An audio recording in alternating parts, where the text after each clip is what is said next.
Bonjour, monsieur Jacques Lebondji. Bonjour, monsieur. Voilà. Oui, monsieur Lebondji, finalement, vous parlez quelle langue?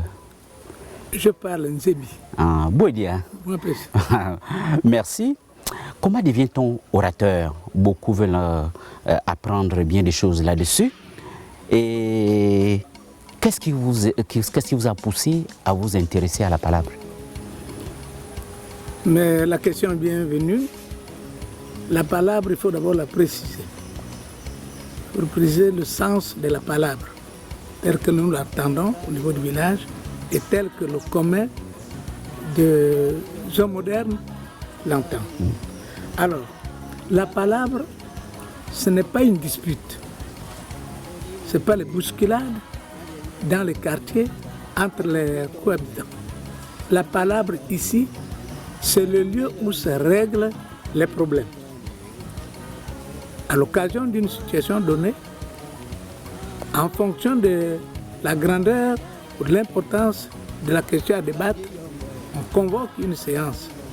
C'est cette séance-là qui est la palabre.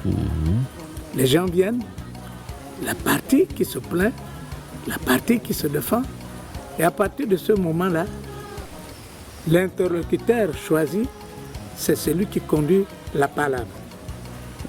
Donc la palabre ici, c'est le lieu d'avoir un enseignement. Ce qui m'a intéressé, c'est ça. Voilà, puisque nous sommes dans le sujet, comment devient-on orateur? Et finalement, être orateur, est-ce qu'il y a une question d'âge? Non, il n'y a pas de problème d'âge. Le problème d'âge ne s'oppose pas, ce n'est pas une condition. Mais la palabre nécessite quand même un minimum de connaissances, un minimum de sagesse. Il faut avoir le sens de responsabilité pour conduire une palabre. Parlant des avantages d'être un orateur, être le fils d'un notable ou le fils d'un chef, et ne joue-t-il pas en faveur pour devenir un orateur? Pas forcément. Pas forcément, mais il faut d'abord situer le problème. Selon que le problème est abordé au niveau de la ville, ou selon que ce problème-là est évoqué au niveau de notre groupe du village. Vous voyez, en fonction de l'importance du problème, on ne peut pas s'improviser orateur. Ce n'est pas possible. On vous choisit pour conduire le débat. Et on vous choisit en fonction d'un certain nombre de critères. Peu importe si vous êtes de la famille d'un noble ou sortez de la famille des nobles ou du commun du quartier. Voilà. Mais devenir orateur, est-ce que l'environnement joue beaucoup? Être dans un milieu rural ou un milieu urbain? Où on est plus à l'aise à devenir un orateur? Il faut comprendre que pour devenir un orateur, il faut au moins un apprentissage. Vous devez fréquenter un certain nombre de milieux où se passe la palabre. Vous devez avoir des prérequis. Si vous improvisez orateur, ce n'est pas possible. Être initié n'est-il pas un avantage? Être initié à un rite traditionnel chez les Bantous? Non, l'initiation, ce n'est pas le cas. Mais il y a eu des gens dans l'histoire, dans notre passé, qui sont passés par des rites initiatiques pour la gestion de la palabre. Et en fonction des événements, quand vous avez par exemple, vous êtes en présence d'un événement heureux, comme le mariage, comme la naissance d'un enfant, comme une circoncision, vous avez des personnes qui conduisent la palabre et qui ont un certain niveau. Alors, s'il s'agit du cas de décès par maladie, décès à la suite d'une agression, vous voyez que la tournure n'est plus la même. Il faut des gens suffisamment aguerris qui connaissent parfaitement l'histoire de la contrée et à partir de ce moment, vous êtes désigné pour conduire la palabre.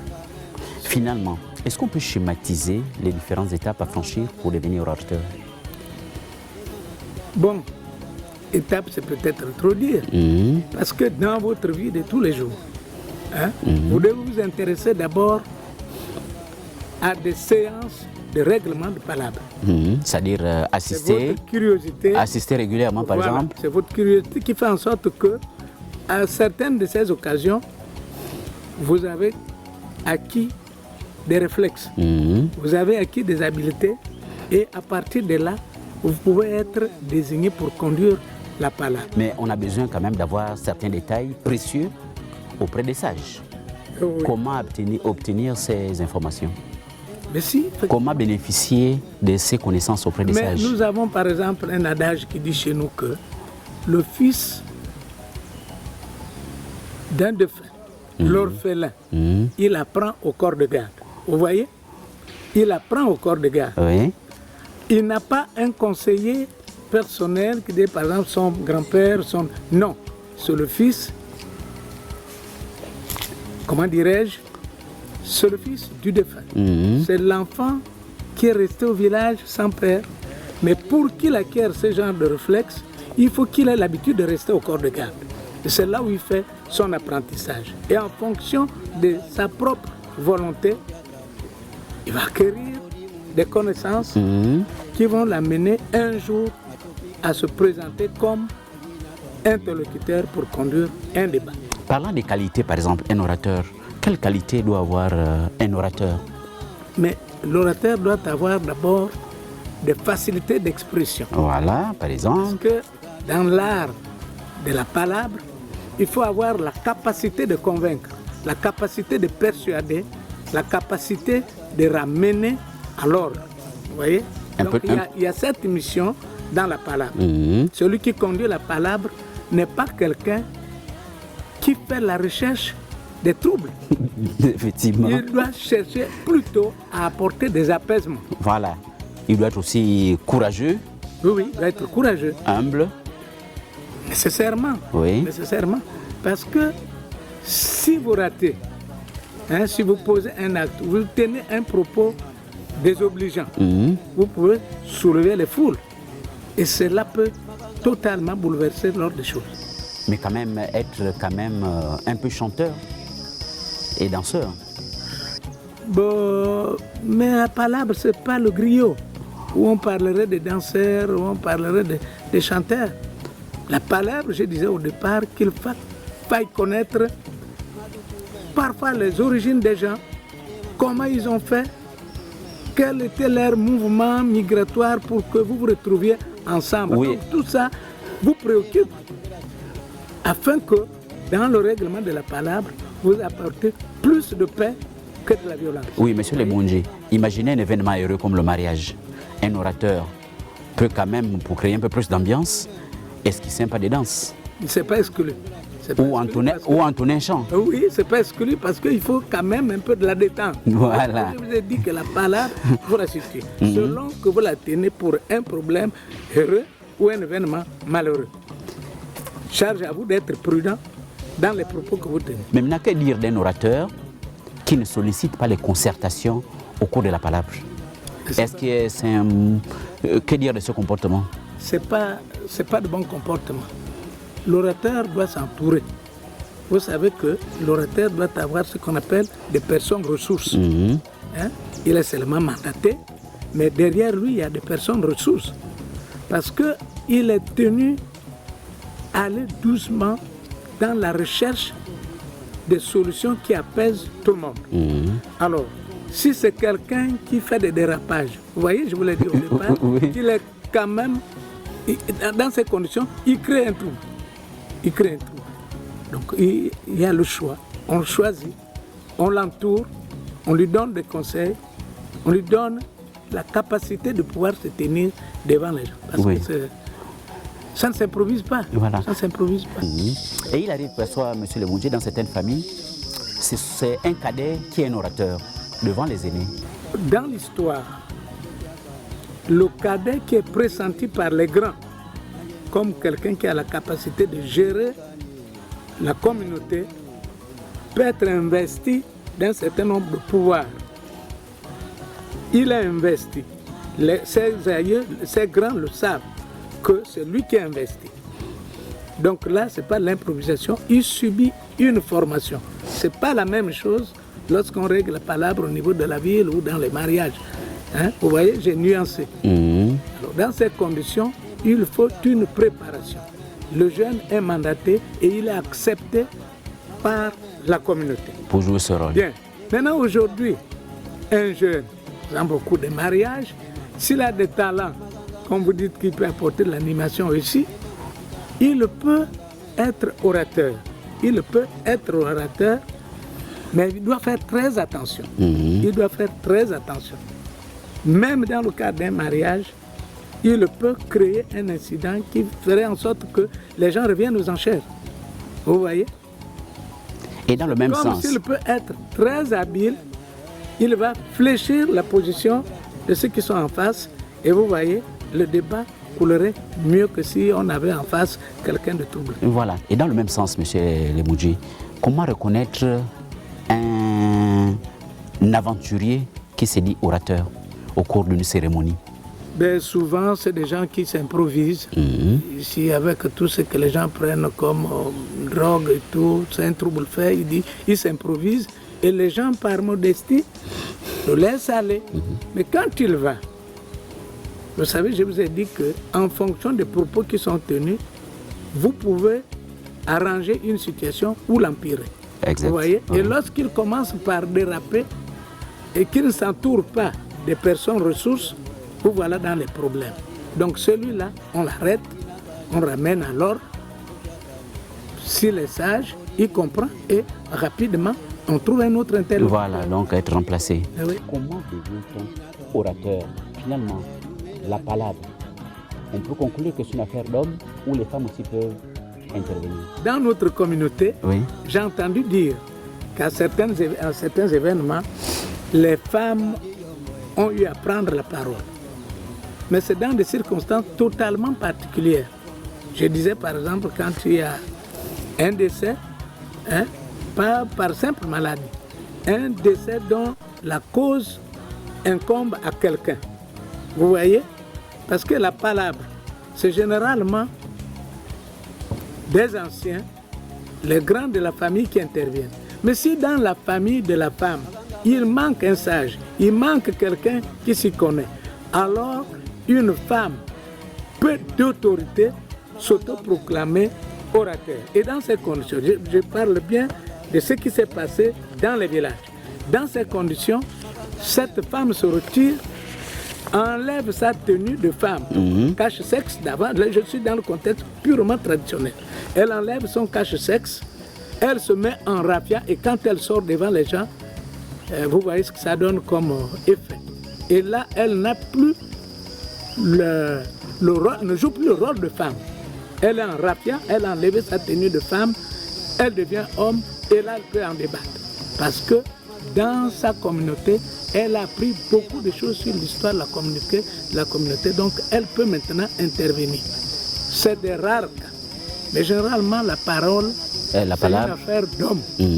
C'est une affaire d'homme. Voilà. Monsieur Lemudji, finalement, est-ce qu'on peut dire qu'il y a des orateurs pour des événements heureux et des orateurs pour les événements malheureux? Oui, je l'ai dit au départ. Quand il y a mort d'homme, au niveau des villages, ce n'est pas n'importe qui est orateur. Ou il est dans votre communauté, dans votre village, ou on l'appelle d'ailleurs. Et celui qui vient doit connaître l'histoire de la société.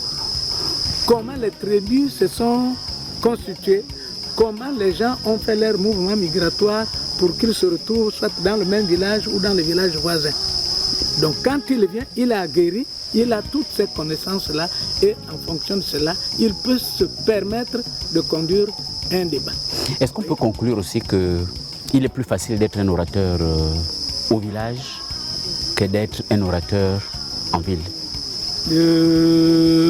Oui, ce n'est pas faux parce qu'au village, on est quand même entouré des vieux. Et les vieux ont l'art de la parole. Mais ici en ville, c'est un peu du modernisme et souvent c'est le côté ambiant qu'il y a dedans. Vous voyez? Donc voilà pourquoi il faut circonscrire le débat, il faut situer ça dans le cadre des mouvements en ville, des mariages. Et lors des cérémonies par exemple, il peut arriver que deux orateurs ne parlent pas la même langue. Comment gérer cet aspect? Oui. Oui, mais l'interlocuteur n'est pas facile à trouver. L'interlocuteur n'est pas facile à trouver. On est obligé... Ça se passait, par exemple, dans le sud, un Zébi peut avoir des problèmes avec un Kélé ou un Wumbu, vous voyez. S'il n'y a pas quelqu'un qui maîtrise les deux langues, c'est difficile. On est obligé de trouver, on est obligé de trouver la langue la plus parlée par tous. Voilà. Qui va intervenir pour le compte de tout le monde. Voilà, effectivement. Finalement, qu'est-ce qui donne la force à un orateur pour mieux s'exprimer? Il faut qu'il ait son courage d'abord, Oui. qu'il ait le courage, qu'il ait, qu'il ait ce courage de se tenir devant les gens, parce que la peur, la honte, tout ça, ça joue, ça déséquilibre l'orateur.